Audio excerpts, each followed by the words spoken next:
Hi friends, welcome back. Last session we have seen a 3-bit counter which is built in asynchronous mode. That means the each bit is being stored in a different flip-flops and all the flip-flops are not working in synchronism.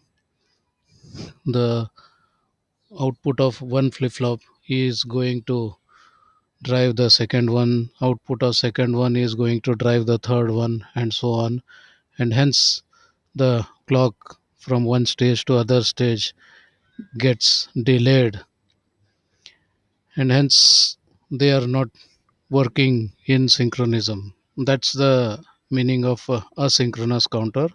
And here with three flip-flops we have seen that we can count from 0 to 7. That means 8 states are possible: 0, 0, 0, 0, 0, 0, 1, 0, 0, 1, 0, 0, 1, 0, 1, 1, 0, 1, 0, 1, 1, 1. After that, it gets back to 0, 0, 0, and then this modulo 8 counter continues. So that's what this 8 has come from. 8 has come from 8 combinations are possible because of three inputs. So three variables a, b, c are going to create 8 combinations. That means the number of flip flops are going to decide the total range the counter can have. So if there are n flip flops used in this manner, then 2 to the power n combinations are possible, and they are counted in a sequence from 0 to 2 to the power n minus 1. That means here it is n is equal to 3, so it starts from 0, goes up to 2 to the power n minus 1. 2 to the power n, that is 2 to the power 3 is 8, minus 1 is 7. So 0 to 7 it goes, and then continues 0 to 7, 0 to 7, 0 to 7. This continues. Done. So if you want 0 to 15, that means you need 16 states. So to have 16 states, definitely, as you imagined, yes, you need 4 flip flops. Same way, if you want 32 states, then you need 5 flip flops.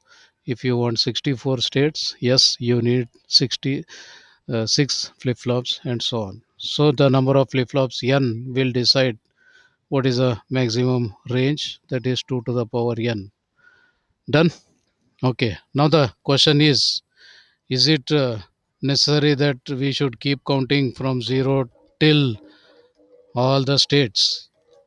Is it not possible to have something to count anything other than, in this case, 0 to 7, 0 to 7? Can't we have 0 to 5, 0 to 5, 0 to 5 like thing? So which we call, say, a modulo 5 counter. So modulo 5 counter means it starts from 0, then goes to, I'm sorry,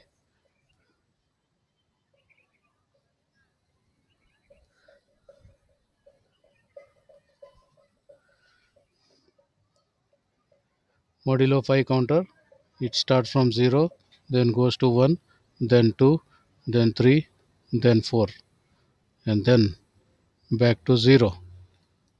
So that's a modulo 5 counter will have 5 states: 0, 1, 2, 3, 4. So there are 1, 2, 3, 4, 5 states. So that makes modulo 5 counter starts from 0, goes up to 5 minus 1, that is 4. Can we have this? Definitely, this 5 is not 2 to the power n value. So no value of n can get you 5 by making it 2 to the power n. Therefore, we should select n such that it is more than 5. That is the smallest number which is greater than 5 and still is having a value which is 2 to the power some n. So what are the 2 to the powers? It starts from 1, 2, 4, 8, 16, 32, 64, and so on. So when you look at this, the smallest number above 5 which fits is 8. 8 means we need 3 flip flops. So you will have 8 states possible. But what we want is we have to stop here. We cannot proceed further. So how it can be done? So there are two ways of getting this done. One is using a clear function, and other one is using a preset function. So let's check out how each one can be used to implement. Okay, let's start with a clear clear input we have with our JK flip flop. So we have our three JK flip flops connected in toggle mode,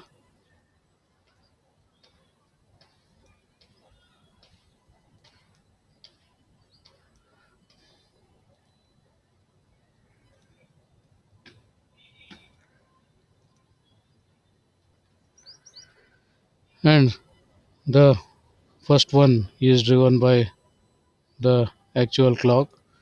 The second one is driven by output of the first flip flop, and the third one is driven by output of second flip flop, and so on. So that gives C here, that gives B here, and finally A here. Done. Okay. Now there are clear inputs here, and to simplify or to be realistic, let us use clear inputs to be active low. That means whenever a low input is applied, the flip flops get cleared. Okay. What is the logic? Logic is, so what do you want? 0, 1, 2, 3, 4, 0, 1, 2, 3, 4, and so on. And if I use this circuit, what is happening is 0, 1, 2, 3, 4. After 4, we were supposed to get a 0, but we get a 5. And we don't want 5. Therefore, anytime you get a 5, just forcibly reset the flip flops. Whenever you get a 5, forcibly clear the flip flops. So, when do you get 5? When do you get 5 is when A flip flop is high,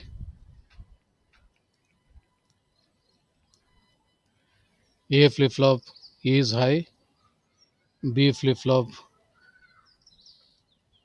is low, and C flip flop is high.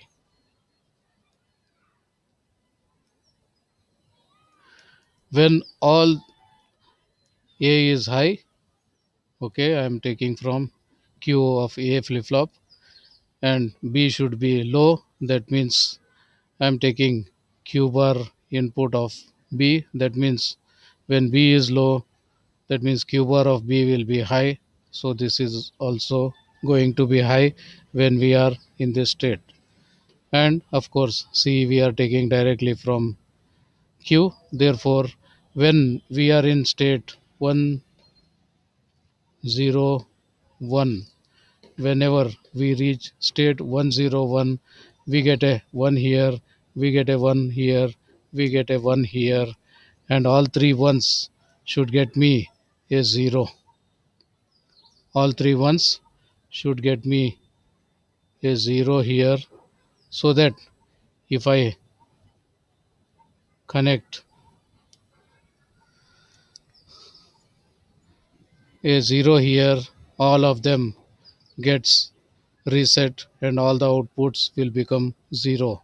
Okay, now can you tell me what operation I should perform so that I should get a 0 only when all the three inputs are 1, 1, 1, and all other cases I want a 1.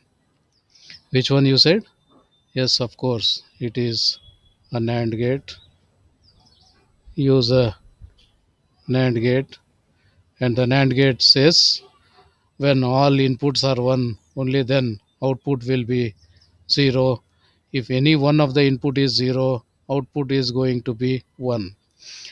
So, what is happening now? Let me start my work. So, we are in state 0. That means A is 0, B is 0, C is 0. Therefore, A is 0. So, we get a 0 here.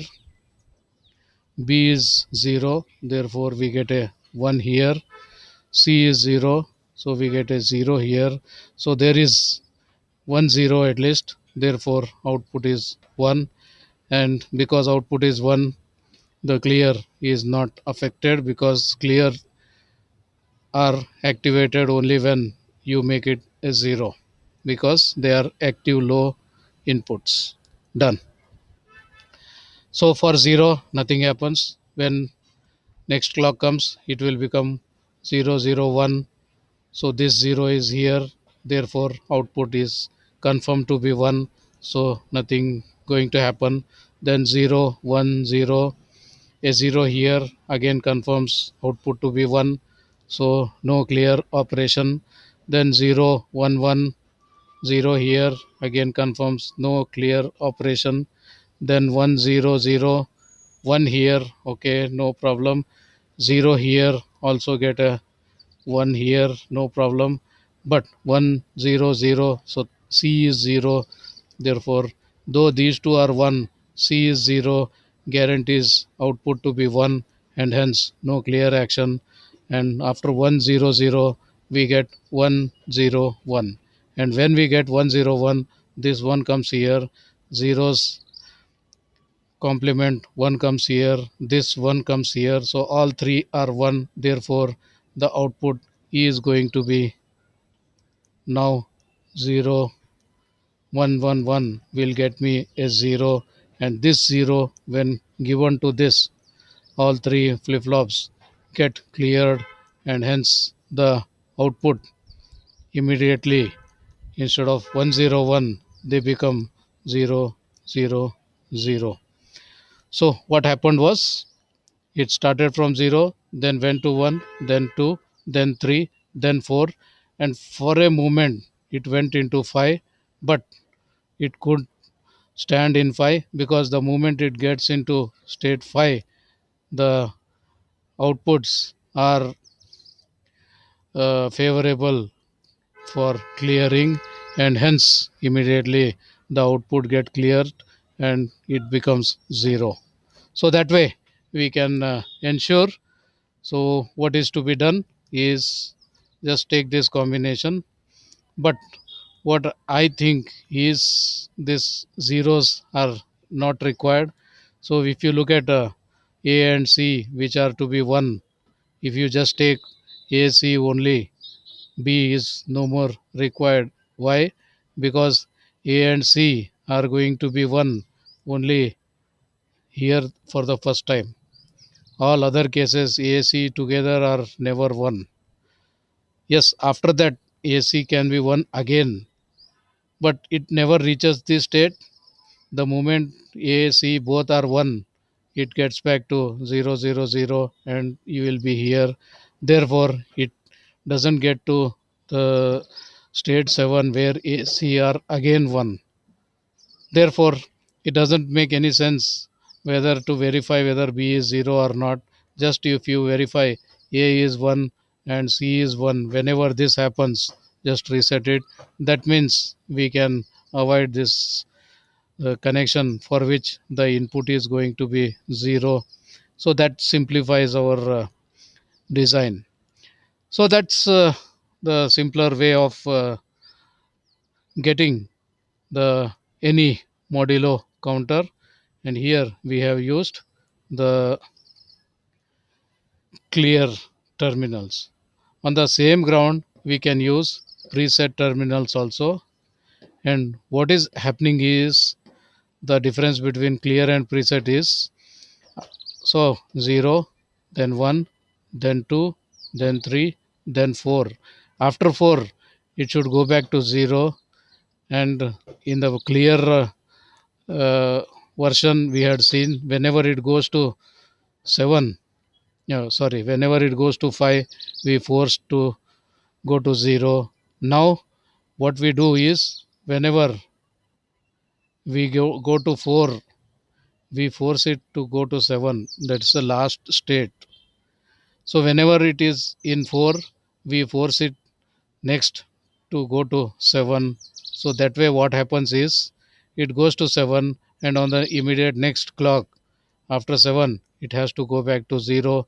So that way we ensure that it is forced to go to 7, it is made to jump to 7, and immediately after 7 it has to go back to 0. So that way we get this operation, this counting 0, 1, 2, 3, 4, and for a short it goes to 7 and then immediately to 0. So that way 0 to 0, 1, 2, 3, 4, 0, 1, 2, 3, 4 can be assumed. This is through preset operation. This is through clear operation. That means in clear operation, we check out whatever is mod. When you say a mod yum counter, then take the binary version of yum and see what all uh, bits are 1 in this. Collect them, NAND them, give back to common point where all clear inputs are connected. So find the value of m, get ones in that, those outputs, collect it, NAND it, get back to clear input. So this is mod 5, therefore work at 5. With preset, it is mod 5, then you are initiating your action at 4 only.